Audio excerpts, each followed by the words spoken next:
A wild one at Irwindale. The leader into turn 3 never makes it to the finish line, and the first driver to the flag gets DQ'd for rough riding. Who's the winner? Let's find out. There's Matt Kobaluk climbing out in victory lane. Jim.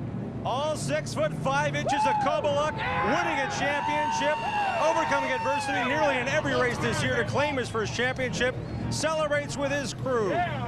They didn't think they had anything on the bottom. They had to stay on the top. They made adjustments. The experience has paid off as well, Matt. There's been some wild finishes here you've been a part of. How wild was that one? That was by far the wildest one I've been a finisher, but you know what? It comes down to the last lap here, and it always, every year, it comes down to the last lap. So I'm glad to be a part of it. My guys, let me tell you, to roll out a backup car with no laps on it and win this thing, let me tell you, I got the best guys in the business. This Mohegan Sun crew is spectacular. I got to say hi to my wife, Lori, at home, and the kids. I've been out here a whole week without them, and I miss them like crazy. So this is for them. This is crazy.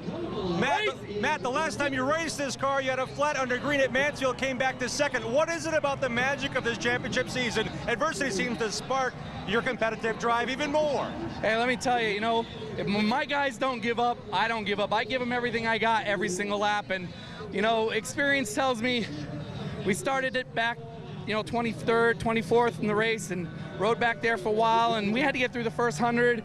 Then we made an adjustment, and I wanted to see what it was going to do. It went the wrong way, so the second 100, I just rode it out. We gained a bunch of positions, though, and we made that last adjustment. Let me tell you, it was right. And, you know, Peyton and Joey, they were running hard, and I drove to the bottom to get under them. And we were running 3 wide for like 3 laps. It was absolutely crazy. I mean, nobody was giving, and that's what this thing's all about. It's about giving everything you got. What happened on that last lap there, I saw it coming, so I laid back a little bit, tried to drop to the bottom, and there was no way Joey was going to stop that. But, you know, I got to give them credit, all those guys credit, because they ran hard, and everybody ran hard today. By and large, everybody ran pretty clean. I mean, there was some wrecks and stuff, but let me tell you, I think everybody got one heck of a show. Let's check in with Dick Berggren. And I'm way out of the backstretch with Joey Logano. You came across the line first. NASCAR took it away from you. Fair call? Well, I mean, it depends on when you look at it. You know, I mean, you get fenced 5 laps before that, and you're just trying to get your spot back. Didn't stick the way I thought it was. You know, I was trying to get up there, and then it looks like it just kind of caught me in the right rear, and I didn't quite get it. And then that kind of nosed me in the fenced everyone, and it's just a tough deal. You know, I mean, it's you know, it's the all-star race. You're no points, no nothing, going for the gusto. And, you know, between the 3 of us, we were racing hard there at the end. And, yeah, I mean, you got to do what you got to do. You got to try it. And, you know, I mean, I didn't mean to, you know, put him in the fence. I was just trying to get a big run and trying to get there, and then just too far. Still waiting to hear you tell me whether it was a fair call or not. I mean, obviously, I'd rather be in victory lane. I crossed the finish line first, but, you know, I mean, but it is what it is. It's NASCAR's call, but, you know, we came out here for one reason, that's to win, and I feel like we did that, but we don't have a trophy. Okay, thanks. You know, it's a lot of maturity there for 18 years. Yeah, it really was. You know, even though the car wouldn't stay under him, and he got up and into Peyton Sellers, a big wreck for Peyton, and a big win for Matt Kobaluk. So absent Joey Logano, because we're not sure where he will be placed in the final rundown by NASCAR, Kobaluk, Trevor Bayne, Bowles 3rd, Borneman 4th, Crafton 5th, 6th to Hornaday, 7th to Mike David, 8th to Mark Davis, 9th to Jim Englebright, and 10th to David Mayhew. Now that does not include Joey Logano.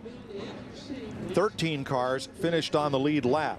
Todd Souza was on the lead lap. Moses Smith, and then 14th presumably would be Logano if they penalize him all the way to the tail end of the lead lap, as we have seen happen before.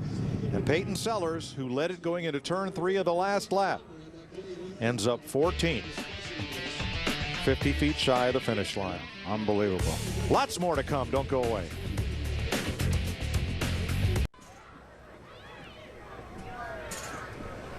Welcome back to Toyota Speedway at Irwindale. The NASCAR Toyota All-Star Showdown has event number 1 in the books for the NASCAR Camping World Series. And we're still trying to do a little bit of sorting out on the final results. Let's show you what we have right now, and this is unofficial. Matt Kobaluk is the winner. Trevor Bain, Jason Bowles, Johnny Borneman, Matt Crafton. We hardly saw all night. Slipped his way up into 5th place. Nice job. Ron Hornaday rebounded for 6th. Mike David for 7th. Mark Davis, Jim Englebright, David Mayhew. That's your top 10. Now going back through Moses Smith, those cars finished on the lead lap. Peyton Sellers, 50 feet shy of the finish line, is 13th. Jim Warren, who got spun while running 11th, rebounded for 14th. And a look back through the top 20. Augie Vidovich was up in the top 5 real late, ends up with a 17th place finish. Yep, bounced off the wall last lap. 21st on back. Eric Holmes, you see Steve Park got back on track, 50 laps down, never mind, finishes 22nd. Jarrett Johnson, Jimmy's brother. Austin Dillon with a 26th place finish. Eddie McDonald, 29th. And our pole sitter Chris Johnson ends up with a 30th place finish. Brian Eichler, fastest car here, wound up 31st. We're being told by NASCAR that they are still reviewing. They're not, this is not official. Right. Joey Logano, they don't know exactly what kind of penalty they're going to give to Joey Logano. So he could be 40th and he could be moved somewhere else. I would think a good possibility would be maybe the last car on the lead lap, which would put him, what, in 13th position. So NASCAR still reviewing all the tape. They will look at it and try to determine exactly what kind of penalty they will give to Joey Logano. Peyton Sellers came within about 100 feet of winning this one. Jim? Peyton Sellers is just out of the care center. And Peyton, can you put into words the feeling we have right now being 100 yards away from the finish line? I tell you, it's frustrating. I just got to thank God. You know, God's the reason we're here, and you need him times like this the most. So, you know, I just got to thank Jigaloo for coming out and helping us this weekend, and hopefully it's the start of something good here. Everybody knows we had the best car here at the end of the race, and we just muscled our way around all night and got to where we needed to be with the last couple hundred yards to go. So, you know, it's just one of those things. It's unfortunate. HC, all the guys worked really hard. I just got to thank, you know, everybody that helped us get here. I've got a lot of volunteer help and a lot of people back up in Virginia tonight watching, supporting us. So, you know, it's frustrating, but we'll pick up where we left off and come back and race hard coming up this year. What did you say to Joey when you walked up to his window? You know, I just told him that I asked him first off, I just asked him if he done it to, you know, if I did it to him last year. We were in exactly the same situation last year, and I didn't wreck him. You know, I didn't feel like he deserved it, and obviously he didn't have the same respect for me this year. So, you know, it's frustrating. I hate it. I don't want to badmouth him at all because he's obviously a young driver. He's got some big shoes to fill this year, and he's going to have a hard time doing that on Sunday afternoons this year. So, you know, we're just going to hold our head up, be the better person about it, and carry on and do what's right about it. After a brilliant drive, a man with a class, Peyton Sellers. Dick? With Jason Bowles, well, you ran second virtually the whole race. Looked like you could have won the darn thing, but boy, that car is wrecked. You okay? Yeah, I'm okay. Unfortunately, that last corner right there got us. You know, we had a pretty good car all night, and we just weren't as good on that last run as we needed to be. And, you know, I was just going to try and bring it home for a decent finish. And, you know, unfortunately, those guys up front, they got a little greedy and decided to wreck each other. And I just kind of got caught up in it, trying to get away from it. And unfortunate for Peyton, I got into him. And, you know, I know I did a lot of damage to both of our cars, but, you know, we're both okay, so that's the important part. What was it like inside the car with all that crashing going on? After I hit Peyton, like I didn't even realize I was heading towards the wall. I was looking out the side window for the start-finish line and reaching for reverse because I wasn't going to run 250 laps and not finish this thing. So then I hit the wall pretty hard and hit my head on the roll bar, and I'm okay, but you know, it was a little bit rough. That was my first big wreck, so a little different. What was it like out there tonight?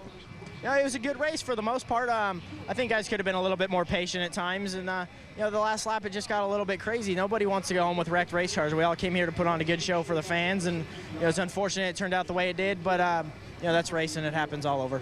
You did put on a good show for the fans. Thank you for that. Mike? Thanks, Dick. You see over his shoulder the remains of that race car, and boy, it is in pieces as the wrecker brings it in. A tough night for many of the drivers in the Camping World Series, trying to cap off the 2008 season, look forward to 2009.